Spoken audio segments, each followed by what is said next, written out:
அன்பிற்கினிய மாதா தொலைக்காட்சி நேயர்கள் அனைவருக்கும் வணக்கம். கனிவையும் கண்ணியத்தையும் அறிவு தேடலையும் ஆன்மீக நாடலையும் குறிக்கோள்களாக கொண்டது எங்கள் ஊர் கோயம்புத்தூர். கொஞ்சி பேசும் தமிழ், மரியாதை கலந்த தனித்தமிழ், இவை எம் கோவை மாநகருக்கு பெருமை சேர்க்கும் இன்னொரு சிறப்பு.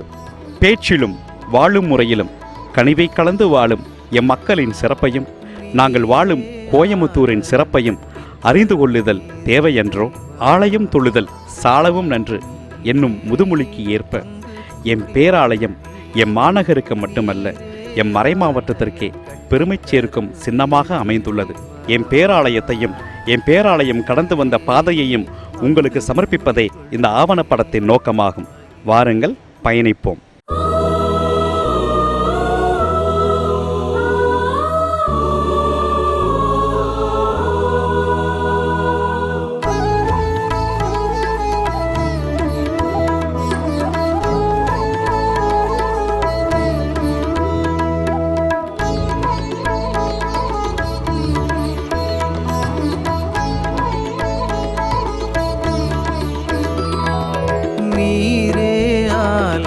கட்டித்தருவீர் இறைவா, நீரே அங்கு குடிகொள்வீர். நீரே ஆலயம் கட்டித்தருவீர் இறைவா, நீரே அங்கு குடிகொள்வீர். மகிமை மாட்சிமை உமக்கு தர இப்படியாய் பெருமாசிரருளும்.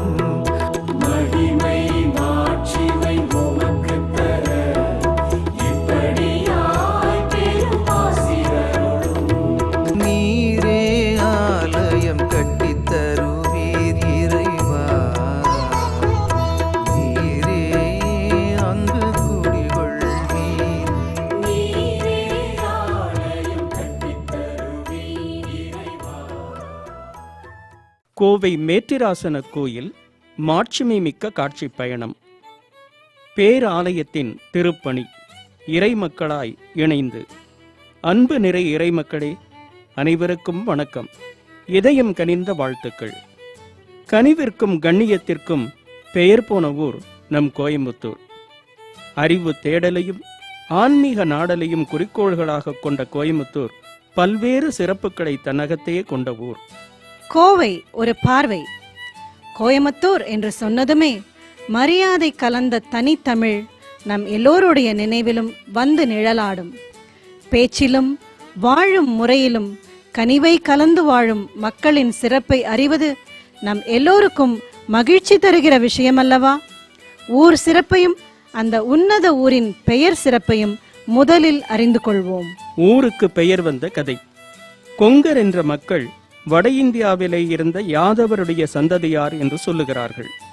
அவர்கள் வடநாட்டிலிருந்து கொங்கு தேசத்திற்கு வந்து குடியேறியவர்கள் என்றும் அவர்கள் கோயர்கள் என்று அழைக்கப்பட்டார்கள் என்றும் மகா கோயன் என்னும் தங்கள் அரசன் புதிதாய் நிறுவிய புதிய ஊர்க்காரர்கள் என்பதை குறிப்பதற்காகவே, அதாவது கோய் அம் புத்து ஊர் என்பதே நாளாவட்டத்தில் கோயம்புத்தூர் என்று ஆயிற்று என்றும் சொல்லுவார்கள்.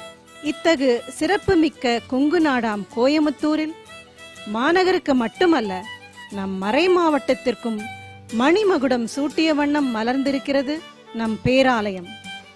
ஆலயம் தொழுதல் சாலவும் நன்று என்பது முதுமொழி. அதிலும் ஒரு பேராலயத்தை தொழுவதும் அதன் உயர்வை அறிந்து தொழுவதும் சிறப்பிற்கு மேலும் சிறப்பை சேர்க்கும் செயல்தானே.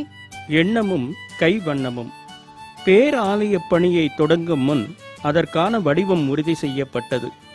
பின்னர் எண்ணத்தில் மலர்ந்ததை தங்கள் கைவண்ணத்தில் மாடலாக்கி ஏவி நிறுவனத்தார் காட்சிக்கு வைத்தார்கள்.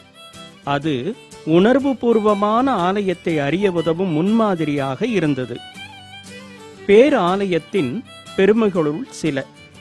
தூய மிக்கேல் பேராலயம் நகரின் தலைப்பகுதியில் தனித்தன்மையோடு வீற்றிருப்பது, பாரம்பரியத்தை பறைசாற்றும் வண்ணமாய் இறை ஆலயம் இருப்பது, அன்போடு வரவேற்கும் ஆலய முகப்பு, ஆத்மாவை சிலிர்க்க வைக்கும் ஆலய மணிகள், இத்தகு சிறப்புகளோடு இயற்கை எழில் கொஞ்சவும் இறைவன் அருள் சிந்தவுமாக அடுத்து வரும் தலைமுறைக்கு ஆன்மீக வழிகாட்டியாக அமைந்திருக்கிறது நம் பேராலயம். இந்த ஆலயம் மறை மாவட்டத்தின் தாய் கோயில் மட்டுமல்ல, தரணிக்கே எடுத்துக்காட்டாய் கிறித்துவ மதிப்பீடுகளை தாங்கி பிடிக்கும் அடித்தளமாகவும் அமைந்திருக்கிறது. இது நாடி வரும் பக்தருக்கு ஆலயம் மட்டுமல்ல, அரணும் தான். இது மகிழ்ச்சியை மட்டும் கொண்டாட அமைக்கப்பட்ட மன்றமல்ல, மன வருத்தங்களை இறக்கி வைக்க உதவும் இறை இல்லம், தேவைகள் பெறவும் ஆறுதல் உறவும் அமைக்கப்பட்ட ஆலயம். இது புனிதர்கள் நடந்து கழித்த பூமி. இங்கே கால் பதிப்பது என்பது வரலாற்றில் பெயர் பதிப்பதற்கு சமமான பெருமைக்குரியது. ஆரம்ப காலகட்டத்தில் இந்த ஆலயம் எப்படி இருந்தது, இன்று எப்படி இருக்கிறது, மாற்றத்திற்கான காரணங்கள் என்ன என்பதை அறிந்து கொள்வது அவசியமான ஒன்று. உட்புறம் உள்ள அற்புதம். பேராலயம் என்பதற்கு தக்கபடி இப்போது 2500 இறைமக்கள் அமர இருக்கைகள், விசாலமான வழிபாட்டிற்குரிய பலிபீட அமைப்பு, அண்ணாந்து பார்த்து அதிசயிக்கும் வண்ணம் அமைந்துள்ள ஆலய உட்புறம், மைய கோபுரங்களும் மணி கோபுரங்களும் மட்டுமல்ல, சமூக விழாக்களுக்கான விஸ்தாரமான மேடை, வயதானவர்களும் ஊனமுற்றவர்களும் எளிதாய் ஏறி இறங்க சறுக்கு பாதை, நல்லடக்கம் செய்யப்பட்ட ஆயர்கள், குருக்கள் ஆகியோரின் கவின்மிகு கல்லறைகள், வாகனங்கள் நிறுத்திட வசதிகள், இப்படி எல்லா சிறப்புகளையும் கொண்டிருக்கும் கோவில் நம் பேராலயம். புனித மிக்கேல் அதிதூதர் பேராலயம், மேற்றிராசன கோயில் ஒரு பார்வை. இந்த பேராலயம் மேற்றிராசன கோயில் என்றும் குறிக்கப்படுகிறது. மேற்றிராசன கோயிலா? அப்படி என்றால் என்ன என்கிறீர்களா? இதோ உங்களுக்காக சில செய்தி துளிகள். இயேசு ஆண்டவரில் பிரியமான மாதா தொலைக்காட்சியின் அன்பு நேயர்களே, உடைய இனிய நாமத்தில் என்னுடைய வாழ்த்துக்களையும் ஜெபங்களையும் தெரிவித்துக் கொள்வதில் மற்றற்ற மகிழ்ச்சி அடைகிறேன். கோவை மறை மாவட்டம் இந்த நாட்களில் மகிழ்ச்சி அடைகிறது, பெருமை அடைகிறது. ஏனென்றால் இறைவன் எங்களுக்கு ஒரு மாபெரும் கொடையாக இந்த ஆலயத்தை, பேராலயத்தை கொடுத்திருக்கின்றார். ஆகவே மறைமாவட்ட மக்கள் இறைவனுக்கு நன்றி செலுத்துகின்றது. மறைமாவட்ட ஆலயம் என்பது தலைமை ஆலயம். இது எல்லோருக்கும் உரித்தான சொந்தமான ஒரு இடம். ஆலயம் இறைவன் வாழ்கின்ற இடம். கோவை ஆயர் அவர்களின் இருக்கை இங்கு இருப்பதாலும், இது நம் மறை மாவட்டத்தின் தலைமை கோயிலாய் இருப்பதாலும் தான் இது மேற்றிராசன கோயில் என குறிக்கப்படுகிறது. அது மட்டுமல்ல அன்பர்களே, மறை மாவட்ட வரலாறு, கோவை ஆயர்கள் மற்றும் பேராலயம், இந்த மூன்றும் ஒன்றுக்கொன்று ஒருங்கிணைந்த தொடர்பு கொண்டவை. கருணை, அதற்கு பெயர்தான் கர்த்தர் இயேசு. இரக்கம், அதற்கு பெயர்தான் இறைவன். அன்பு, அதற்கு பெயர்தான் அன்னை மரியாள். இப்படி அன்பின் உருவாய் இருக்கிற ஆண்டவர் திருவுருவை மனிதராய் பிறந்தவர்கள் யாவரும் வாழ்வில் ஒருமுறை தரிசித்து விட்டால் அவர்தம் உள்ளத்தில் மனிதம் தானாய் மலர்ந்துவிடும். அப்படி இரக்கம் மலர்ந்த இதயத்திற்கு சொந்தக்காரர்கள் தம்மை அண்டி வந்தவர்களுக்கு அடைக்கலம் தந்தார்கள். துக்கப்பட்டு நின்றவர்களின் கண்ணீரை துடைத்து கருணை காட்டினார்கள். உடல் பசிக்கும் மன வருத்தத்திற்கும் மருந்தாய் அமைந்தது அவர்களின் உபசரிப்பும் அன்பான அரவணைப்பும். பஞ்சம் தன் பரிவற்ற தன்மையை பதிவு செய்து கொண்டிருந்த போது சர்க்காரும் சத்திய வேதபோதக குருக்களும் தங்களின் அன்பை பதிவு செய்தார்கள். கஞ்சி தொட்டிகள் அமைத்து பசித்த வயிறை நிரப்பி பரிவு காட்டினார்கள். அடைக்கலம் தேடியவர்களுக்கு ஆண்டவரின் மகிமையை அறிவித்து ஆதரவு கரம் கொடுத்தார்கள். புனித மிக்கேல் அதிதூதர் பேராலயம் வளர்ந்த வரலாறு. இன்றைக்கு வெண்முட்ட வளர்ந்திருக்கிற புனித மிக்கேல் பேராலயம் ஆன்மீக உலகத்தின் முதல் அதிசயமாய், சாதனை வரலாற்றின் சிகரமாய் தன்னை பதிவு செய்திருக்கிறது. இந்த வரலாற்று வளர்ச்சியும் வரலாற்று சாதனையும் ஒரு கணத்தில் உருவாகிவிட்ட ஒன்றல்ல, கிட்டத்தட்ட 1.5 ஆண்டு காலத்திற்கு மேலாக மாற்றத்திற்கான தேவையும் திட்டமிடலும் அலசி ஆராயப்பட்டன. ஆன்மீகம் கடவுளுக்கும் மனிதனுக்கும் இடையே உள்ள உறவு. அது ஒரு சக்தி என்பதற்கு ஏற்ப இந்த புனித மிக்கேல் பேராலயம் அபரிமிதமான இறையாற்றலால் எழுப்பப்பட்ட ஒன்று. அன்றைய ஆலயம் ஒரு அலசல். 1650 புனித சவேரியரால் முதன்முதலாக கத்தோலிக்க சிற்றாலயமாக கட்டப்பட்டது. 1676 கருமத்தம்பட்டியில் தங்கியிருந்த சேசு சபை குரு ஒருவர் கோவையில் வசித்து சில கிறிஸ்தவர்களின் ஆன்மீக தேவைகளை பூர்த்தி செய்து வந்தார். 1773 ஆண்டு வரை சேசு சபையை சார்ந்தவர்கள் இறை ஊழியம் செய்து வந்தார்கள். உள்நாட்டு குழப்பமும் பஞ்சமும் போரும் கொள்ளை நோயும் மக்களை தாக்கின. அத்தோடு திப்பு சுல்தானும் கிறிஸ்தவர்களுக்கு எதிராக செயல்பட்டதால் குருக்கள் வெளியேற்றப்பட்டார்கள். கோயில்கள் தரைமட்டமாக்கப்பட்டன. 1845 ஆண்டு ஏப்ரல் 3 கருமத்தம்பட்டி கோவை மண்டலத்தின் தலைமையிடமாக்கப்பட்டது. அதுவரை பாண்டிச்சேரி மறைமாவட்டத்துடன் இருந்தது கோவை. அதன் முதல் ஆயராக மேதகு மேரியோன் துப்ரிசியாக் இங்கு திருநிலைப்படுத்தப்பட்டார். அவர் தம் சொந்த ஊரின் பாதுகாவலரான மிக்கேல் என்பாரின் பாதுகாவலில் அவர் பெயரால் பேராலயமாக கட்ட தீர்மானித்தார். சிறு துளி பெருவெள்ளம். ஆம், சிறு துளி பெருவெள்ளம் என்பதற்கு இணங்க 1849 இத்திருப்பணிக்கு அருட்திரு துபுவா அடிகளார் கோயம்புத்தூர் மிஷனுக்காக கொடுத்த 10,000 பிராங்குகளை அதற்காக ஒதுக்கி வைக்க அந்த தொகையை கொண்டு உதயமானது ஆலய பணிகள். அது மட்டுமல்லாமல் கட்டட அமைப்பை ரோமிலுள்ள புனித ராயப்பர் பேராலய அமைப்பில் அமைக்க அவர் விரும்பினார். புதுவையை சேர்ந்த லெவனோன் அடிகள் கட்டிட பொறியாளர் உதவியுடன் வரைபடம் தயாரித்து கட்டிடம் கட்ட ஆகும் செலவையும் அனுமானித்தார். 1850 ஆண்டு ஆகஸ்ட் 15 கட்டிடக்கலை நிபுணரும் கொல்லம் ஆயருமான மேதகு ஆயர் ஃபாசி நெல்லி அவர்கள் வரைபடத்திற்கு இறுதி வடிவம் கொடுக்க பணி உத்வேகம் எடுத்தது. 1850 ஆண்டு மேதகு ஆயர் மரியோன் தெ பிரசியாக் அவர்களால் அடிக்கல் நாட்டப்பட்டு 17 ஆண்டுகள் கட்டிடப்பணி தொடர்ந்து நடந்தது. ஒரு சில மாற்றங்களோடு கட்டப்பட்ட அன்றைய மேற்றாசன கோவில் 1867 ஆண்டு ஏப்ரல் 28 மேதகு ஆயர் தெப்போமியர் அவர்களால் அபிஷேகம் செய்யப்பட்டது. கோவையில் பணியாற்றிய அருட்திரு பக்ரோ அடிகளார் அன்று ரூபாய் 4000க்கு வாங்கிய வீடு மற்றும் புகையிலை தோட்டம் இருந்த இடமே இப்போது ஆயர் இல்லம், மைக்கேல் பள்ளி, சிறிய குருமடம், ஜீவஜோதி ஆசிரமம், தாயார் மடத்து ஆஸ்பத்திரி, ஐசி கான்வென்ட், காணிக்கை அன்னை சபையினர் தலைமையகம், சாமியார் புதுவீதி ஆகியவற்றின் இருப்பிடமாக மலர்ந்திருக்கிறது. உயர்ந்து வளர்ந்த கோவிலில் ஒலிக்கும் 3 மணிகளும் புனித சூசியப்பர் மரப்பீடமும் பிரான்சிலிருந்து பெற்றுத்தந்து உதவிய பெருமைக்குரியவர் ஆயர் தெப்போமியர் அவர்கள். ஒலிக்கும் 3 மணிகளுக்குள் 1 மணிக்கு உபயம் தந்தவர் எல்லீஸ் என்பவர். கோவை மறை மாவட்டத்தின் 150வது ஆண்டு நிறைவு விழா மேதகு ஆயர் அம்புரோஸ் அவர்கள் திருநிலைப்படுத்தப்பட்ட 25ஆம் ஆண்டு வெள்ளி விழா இவற்றின் நினைவாக கொண்டாடப்பட்டது. இவற்றின் நினைவில் முகப்பு மண்டபம் ஒன்று கட்டப்பட்டது. 1996வது ஆண்டு ஆகஸ்ட் 15 ஆயர் அவர்கள் அதற்கான அடிக்கல்லை நாட்டிட 1997 ஆண்டு ஜனவரி 26 திறப்பு விழா நடத்தப்பட்டது.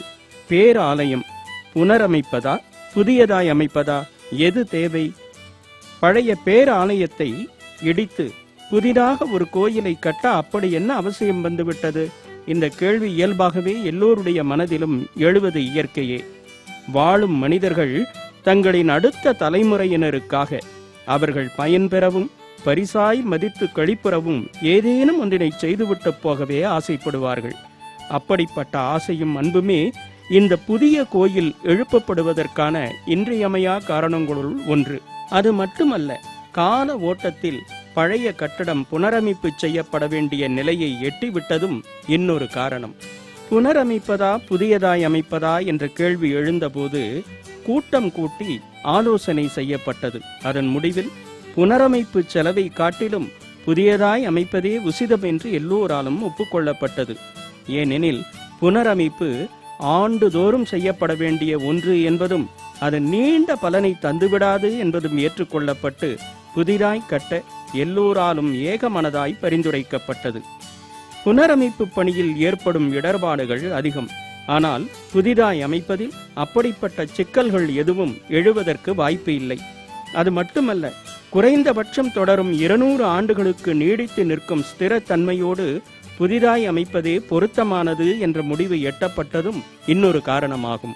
புதிதாக கட்டுவது சரி, கட்டிட அமைப்பு முறை எப்படி இருக்க வேண்டும் என்று இறை அன்பர்களின் இதய ஓட்டத்தை அறிய முற்பட்ட போது நடுத்தர வயதினர், இளைஞர்கள், குருமார்கள் மற்றும் முதியோர் என பலதரப்பட்டவர்களின் கருத்தும் கேட்டறியப்பட்டது. இளைய வயதினர் நவீனத்தன்மை உள்ளதாய் எதிர்பார்க்க, பிறர் கலாச்சார பாரம்பரியத்தை காக்கும் வண்ணம் இருக்க வேண்டும் என தங்களது உள்ள கிடக்கையை உணர்த்த, எல்லோருடைய எதிர்பார்ப்பையும் எண்ணத்தையும் ஈடு செய்யும் வண்ணம் மலர்ந்திருக்கிறது நம் நவீன மேற்றாசன கோவில்.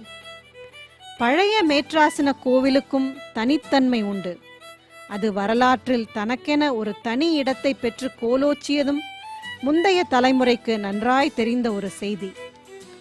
பழைய மேற்றாசன கோவில் முந்தைய கட்டுமான முறைப்படி கட்டப்பட்ட ஒன்று. அன்றைய காலகட்டத்தில் கலவையாக மட்டி என்னும் சுண்ணாம்பும் மணலும் பிற பொருட்களும் கலந்து அரைத்து குழைத்து கட்டடம் கட்டப்பட்டிருந்தது. அது மட்டுமல்ல, மேற்கூரை மழைக்காலங்களில் ஒழுக ஆரம்பித்து இடையூறு தந்ததும், உள்ளரங்கில் தூண்கள் அதிகம் இருந்ததும் சில இடையூறுகளை சந்திக்க வைத்தன. இவை மட்டுமல்லாமல் பங்குகள் அதிகமாக அதிக இறை அன்பர்கள் பயன்படும் வண்ணம் அரங்கின் நீள அகலங்களை அதிகப்படுத்த வேண்டிய அவசியமும் ஏற்பட்டது. புதிய கட்டிடத்தில் இந்த பிரச்சனைகளை புறம் தள்ளி நவீன தொழில்நுட்ப தன்மையோடு புதிய மேற்றாசன கோவில் கட்டப்பட்டுள்ளது. இது வருங்கால தலைமுறையினருக்கு ஒரு வரலாற்று பதிவு, நிகழ்கால தலைமுறைக்கு கண்முன் காட்சி தரும் ஒரு கலை பொக்கிஷம். இந்தியாவை புவியியல் காரணிகளுக்காக கிழக்கு இத்தாலி என்று சொல்லுவார்கள். கலை காரணியும் அத்தோடு கைகுலுக்கும் வண்ணம் தற்போது பேராலய கோயில் ரோமானிய கலையம்சத்தோடு கட்டப்பட்டிருப்பது இந்தியா கிழக்கு இத்தாலி என்பதை நிறுவும் நிதர்சன சான்றாக அமைகிறது. நான் லியோ வின்சென்ட் ராஜ், இந்த கோயிலினுடைய மெயின் இன்ஜினியர். நான் வந்து main design coordination, structural engineering coordination எல்லாமே இனிஷியல் ஸ்டேஜஸ்லேருந்து பண்ணிட்டு வரோம். இங்கே இருக்க டிசைன் கான்செப்டே வந்து இந்த ஆலயம் வந்து இன்னும் 100 வருஷத்துக்கு இல்லை 150 வருஷம் கழிச்சும் அப்படியே இருக்கணும், அதுக்கு என்னென்ன தேவையோ அது மட்டும்தான் நாங்கள் அடாப்ட் பண்ணியிருக்கோம். இது வேறு ஆலயங்களுக்கும் இதுக்கும் என்ன வித்தியாசம்னு நம்ம பார்த்தோன்னா, இது ஃபுல்லாக கண்டெம்பரரி கோத்திக் ஆர்கிடெக்சர் அடாப்ட் பண்ணியிருப்போம். எந்த ஒரு இந்தியன் ட்ரெடிஷ்னல் டிசைன் வராது. இது ட்ரெடிஷ்னல் ரோமன் ஆர்கிடெக்சர்லேருந்து ஆரம்பித்து கோத்திக் டிசைனாக டெவலப் ஆன அந்த டிசைன்ஸ் மட்டுமே தான் அடாப்ட் பண்ணியிருப்போம். இதனுடைய எலிவேஷனில் கூட நம்ம ஃபுல்லாக ஸ்டோன் கிளாடிங் பண்ணியிருப்போம். நேச்சுரல் மெட்டீரியல்ஸ் யூஸ் பண்ணியிருக்கிறது எல்லாமே பார்த்திங்கன்னா ஃபுல்லாக நேச்சுரல் மெட்டீரியல்ஸ் மட்டும்தான் யூஸ் பண்ணியிருப்போம். ஸ்டோன் கிளாடிங், அதே மாதிரி ஸ்டோன் டெக்ஸ்சர், இந்த மாதிரி விஷயங்கள் மட்டும் யூஸ் பண்ணி 3.5 வருஷத்தில் முடிச்சிருக்கோம். குறுகிய காலம் தான் இருந்தது. 3.5 வருஷத்தில் இப்படி ஒரு பிரம்மாண்டமான ஒரு ஸ்ட்ரக்சரை எரெக்ட் பண்ணியிருக்கோம். நிமிர்ந்து பார்த்தால் நெஞ்சம் பூரிக்கும் வகையில் 45 அடி உயர மேற்கூரை, அது பர்குலா பாங்கு என்று அழைக்கப்படும் தன்மையானது. ஏறக்குறைய 36 மணி நேரம் தொடர்ந்து நடந்த காங்கிரீட் கூரை அமைத்திடும் பணி எவ்வித ஆபத்துமின்றி சில சின்ன இடர்பாடுகளை கடந்து நல்ல விதத்தில் நடந்து முடிந்தது. ஓரிரு மாதங்கள் கழித்து அவை பிரிக்கப்பட்ட போதுதான் அதன் நுட்பத்தையும் சிறப்பையும் உணர முடிந்தது. என் பேர் பிரகாஷுங்க. நான் AV properties India private limited அந்த கம்பெனியில் ப்ராஜெக்ட் மேனேஜ்மெண்ட் கன்சல்டண்ட்டாக இருக்கேன். இந்த கட்டடத்தை பற்றி நிறைய விஷயங்கள் சொல்ல வேண்டியதுதான். ஃப்ரம் த பிகினிங்லேருந்து ஆரம்பித்து இப்போ வரைக்கும் சரி, இந்த ஒர்க்கு வந்து போயிட்டுருக்கிறதுக்கு ரீசன் வந்து எங்களுடைய ஆன்மீக ஈடுபாடுன்னு கூட சொல்லலாம். ஆக்சுவலி வரும்பொழுது இது வந்து ஒரு பிஸ்னஸுக்காக பண்ணுற ப்ராஜெக்ட் இல்லைங்கிறதுல நாங்கள் எல்லாம் தெளிவாக இருந்தோம். ஸோ எங்களால் வந்து ஒரு இன்ட்ரெஸ்ட் எடுத்து இந்த ப்ராஜெக்டை இந்தளவுக்கு பண்ணியிருக்கிறோம். என் பேர் ரமேஷ். இந்த பேராலய கட்டுமான பணி நான் அசிஸ்டன்ட் எக்ஸிக்யூட்டிவ் இன்ஜினியராக இருக்கேன். ஜாயின் பண்ணப்போ தெரியல எவ்வளோ ஒர்க் பண்ணுமோன்னு தெரியல. ஆனால் இப்போ வரைக்கும் ஒர்க் பண்ணிக்கிட்டு இருக்கோம். 3.5 இயர்ஸ் ஆச்சு. நிறைய எக்ஸ்பீரியன்ஸ் கிடச்சிருக்கு இந்த சர்ச்சில். ஒர்க் பண்ணியிருப்ப நிறைய கஷ்டம்லாம் பண்ணியிருக்கோம். ஆனால் அந்த இதெல்லாம் தெரியல. இப்போ ஒரு ஓரளவுக்கு ஒன்றும் ஃபுல்லாக ஒர்க்கு கம்ப்ளீட்டாக முடிச்சிருக்கப்ப அந்த ஒரு சந்தோஷம் தெரியுது. இவ்வளோ ஒர்க் பண்ணியிருக்கோன்னு நினச்சி கூட பார்க்கல, இவ்வளோ ஒர்க் பண்ணியிருப்போமான்னு. ஆனால் கண்டிப்பாக நிறைய பண்ணியிருக்கோம். நான் ஏவி ப்ராப்பர்ட்டிஸில் வந்து கிட்டத்தட்ட ஒரு 30 ஆண்டு காலமாக இருக்கிறேன். நான் எலக்ட்ரிஷனாக இருந்து இப்போ இன்றைக்கி எலக்ட்ரிக்கல் மேஸ்திரியாக இருக்கிறேன். எனக்கு நல்ல ஒரு ஊக்கத்தை கொடுத்துருக்காங்க எங்கள் கம்பெனிலேருந்து. நம்ம மைக்கேல் சர்ச்சில் வந்து கம்ப்ளீட்டாக எலக்ட்ரிக்கல் பூரா நான் தான் பார்த்துட்டு இருக்கிறேன். இப்போ பார்க்கும்பொழுது எலக்ட்ரிக்கல் பார்த்து எல்லாம் லைட்டிங் பூரா நான் இருக்கேன். மற்ற சர்ச்சை காட்டியும் இங்கே வந்து ஒரு வித்தியாசமான இதாக இருக்குது லைட்டிங்கெல்லாம். மேலே வந்து ஒரே ஒரு ஃபேன் தான், பெரிய ஃபேனு. இவ்வளோ பெரிய ஏரியாவுக்கு அந்த ஃபேனுடைய காற்று கிடைக்கும். லைட்டிங் வந்து மேலே வந்து ஒரு 6 லைட்டு தான், எல்இடி லைட்டு. அவ்வளவு பவர் நல்லாயிருக்கும்.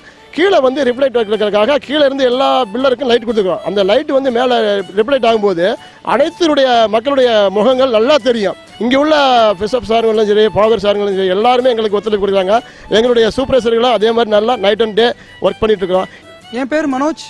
நான் இங்கே கத்தீட்ரல் கன்ஸ்ட்ரக்ஷனில் நான் எக்ஸிக்யூட்டிவ் இன்ஜினியராக இருக்கேன். நான் 2013 செப்டம்பரில் இங்கே ஜாயின் பண்ணேன். இந்த கத்தீட்ரல் சர்ச்சை பொறுத்த வரைக்கும் எக்ஸ்டீரியர் டிசைனிங் ஃபுல்லாக நான் இருந்து பார்த்துக்கிட்டேன். இன்டீரியர் டிசைனிங், அப்புறம் மார்பிள், கிரானைட் லேயிங், ஒரு டெக்ஸ்சர் ஒர்க்கு, ஸ்ட்ரக்சர் ஃபுல்லாக நான் பார்த்துக்கிட்டேன். ஆலயத்திற்கான நிலை வைத்தல் 2014 ஆண்டு டிசம்பர் மாதம் 8ஆம் நாள் காலை திருப்பலியானது பேராலய பணிக்காக சிறப்பு பலியாக ஒப்புக் கொடுக்கப்பட்டது. திருப்பணிகள் அமல அன்னையின் அருட்பதம் வைத்து இயேசுவிடம் இவ்வாலயம் சிறப்பாக அமைய பரிந்து பேசுமாறு வேண்டப்பட்டது. அன்று குருக்களின் ஒரு நாள் தியானம் மற்றும் பேராலய மைய கதவிற்கான கதவு நிலை நிறுத்தும் சடங்கு ஆகியன ஆயர் தலைமையில் நடைபெற்றன. கதவுகள் சொல்லும் பாடம். புனிதர்கள் நமக்கு வழிகாட்டி, நம்மை வழிநடத்துபவர்கள் அவர்கள். அமல அன்னையும் இப்பேராலயத்தின் பாதுகாவலருமான தூய மிக்கேல் அதிதூதர் பரிந்துரையினால் நாம் இறைவனுடன் இணைந்து வாழ்கிறோம். அவர்கள்தான் நாம் இறைவனை அடைய உதவும் வாயில்கள். எனவே மைய கதவில் தூய மிக்கேல் மற்றும் அமல அன்னையின் திருவுருவங்கள் செதுக்கப்பட்டிருக்கின்றன. மைய கதவு விண்ணக கதவாக இறைவனின் ஆலய நுழைவு வாயிலாக அமைதல் அவசியம் என்பதையே கதவுகள் நமக்கு கற்றுக் கொடுக்கின்றன. தூண்கள் இல்லாமல் நிற்கும் அதிசய ஆலயம். சுவர்கள் தோறும் உள்ளம் கவர் ஓவியங்கள், கலை அம்சம் மிக்க கண்கவர் காட்சிகள், கேன்வாஸ் பெயிண்டிங், ஸ்டெயின்டு பெயிண்டிங் என்னும் தன்மைகளால் வரையப்பட்ட ஓவியங்கள். இவை உங்கள் உள்ளங்களை கவர்வதை இப்போது நீங்கள் காணலாம். ஆலயத்தை ஒரு முறை வலம் வரும் யாரும் கிறித்துவ கோட்பாடுகளை உணர்ந்து போற்றி பாராட்டுவர் என்பது உண்மை. மக்கள் அமரும் இடம். மக்கள் அமரும் இடம் மீட்பின் பெட்டகம் என்று அழைக்கப்படும். இந்த இடம் பகுதிகளாக பிரிக்கப்படும் போது மைய பகுதி பீடத்திற்கு இட்டுச் செல்வதாகவும் மற்ற பாதைகள் பக்க கதவுகளுக்கு இட்டுச் செல்வதாகவும் அமைந்திருக்கிறது. அமரும் இருக்கைகள் ஆலயத்தின் தோற்றத்தை உருவாக்கும் என்பது நமது கத்தோலிக்க பாரம்பரியத்தின் வெளிப்பாடு. உள்ளம் கோயில், ஊனுடம்பு ஆலயம். ஆலயம் கிறிஸ்துவின் உடலாக பார்க்கப்படும். எனவே தலைப்பகுதி உயர்ந்த இடமாக இருத்தல் மிக மிக அவசியம்.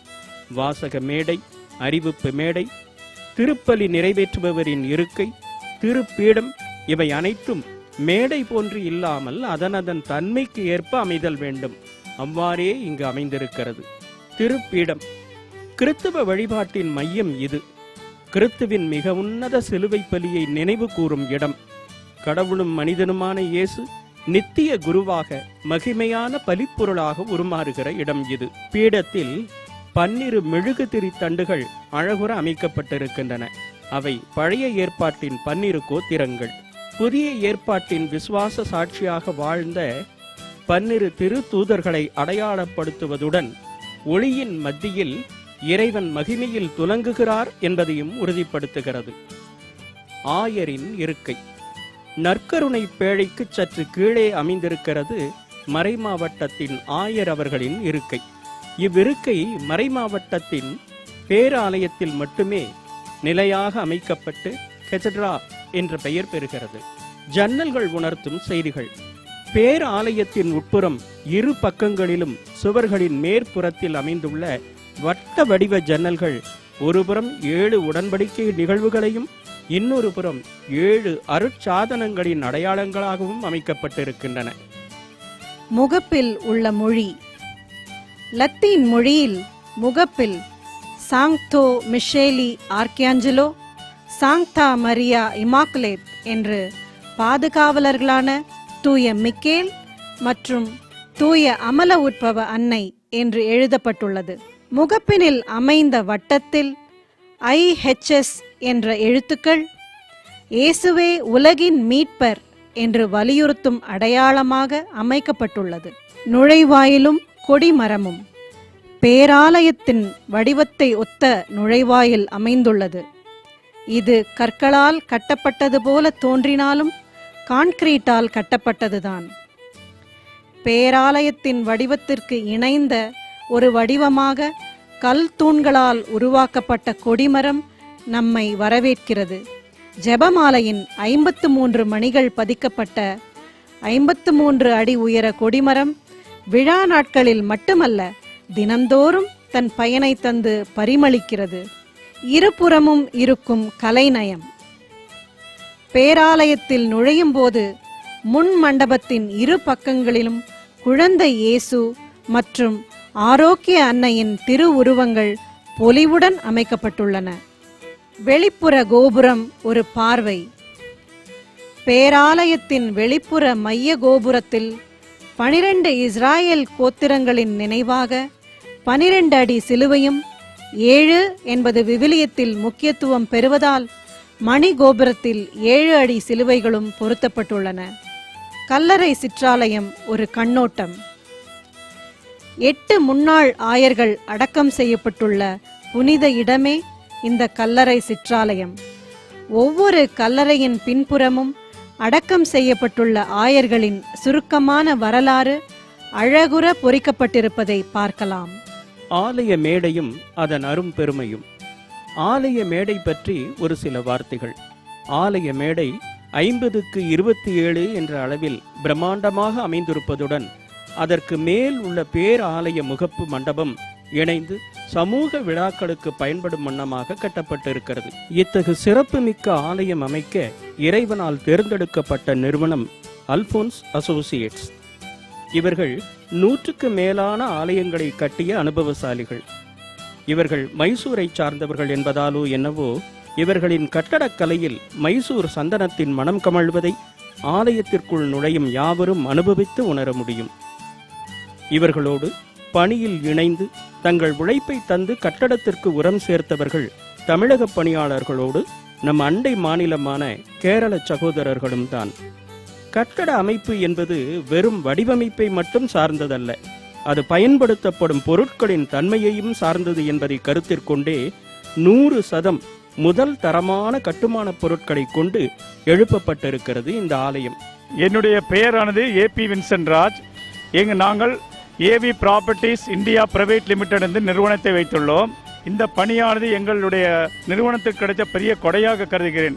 இந்த பணியானது இன்றுள்ள கட்டடக்கலை இல்லாமல் பழைய காலத்து அதை கோத்திக் ஸ்டைல் என்று சொல்வார்கள், அதன்படி இந்த பணியை நாங்கள் செய்து வருகிறோம். பயன்படுத்திய இறைவனுக்கு நன்றி. நோன் டெக்னாலஜி நுட்ப அடிப்படையில் கட்டுமான பணியில் கவனம் செலுத்தப்பட்டது. இது ப்ரூவ்டு டெக்னாலஜியை கருத்திற்கொண்டு கட்டப்பட்டது என்பதை கட்டடம் நிரூபிக்கிறது. ஆலய வளாகத்தை நெருங்கும் போதே தன் மேனி வளைத்து வரவேற்பது போல அமைந்திருக்கிறது முகப்பு வளைவு. இந்த தனித்தன்மைகள் வார்த்தைகளால் விளங்கிக் கொள்ள முடியாத ஒன்று. நேரில் காணும் கண்களுக்கு நிஜம் விளங்கும். மாதா டிவி நேயர்களுக்கு என்னுடைய அன்பான வாழ்த்துக்களும் வணக்கமும். பேராலய திருப்பணி ஆரம்பித்து 3.5 ஆண்டுகள் நிறைவு பெறுகின்ற இந்த சமயத்தில் கோவை மறைமாவட்ட ஆயர், குருக்கள், துறவரத்தார், பொதுநிலையினருடைய எழுச்சி நிலையை கண்டு நான் மகிழ்வடைகின்றேன். ஆலய மணிகளின் ஒலிக்கும் ஓசை கேட்கும் செவிகளுக்கு சிறப்பை உணர்த்தும். அன்பு இறைமக்களே, இதுவரை வலம் வந்த நம் மேற்றாசன கோவில் நிகழ்வுகள் உங்கள் கண்களையும் கருத்தையும் கவர்ந்து மகிழ்வை தந்திருக்கும் என்று நம்புகிறோம். கோவை பருத்திக்கு மட்டுமல்ல, பக்தி விருத்திக்கும் விளைநிலம் என்பதை உணர முடிகிறதல்லவா? நம் மேற்றாசன கோவில் மண்ணில் கட்டப்பட்ட விண்ணரசு. இதனை வலம் வரும் யாவருக்கும் இது நலம் தரும் நற்கோவில். வேத சாராம்சத்தை தன்னுள் அடக்கி தரையில் தங்க கிண்ணத்தை கவிழ்த்து வைத்தது போல் தோற்றம் தரும் அதிசயம்.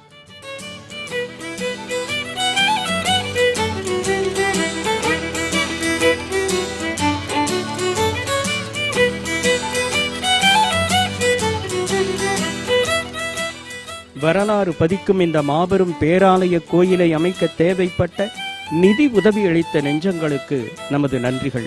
தம்மால் இயன்றதையும் உவந்து பொழிந்ததையும் உள்ளன்போடு நினைந்து போற்றுகிறோம். அவர்களின் அருட்கொடையால் விண்முட்டி நிற்கிறது நம் பேராலயம். பல கைகள் இணைந்தால்தானே ஓசை. பரமபிதாவிற்கான பணியில் கரங்கொடுத்து இணைந்த அனைவருக்கும் நன்றி சொல்லி விடைபெறுகிறோம்.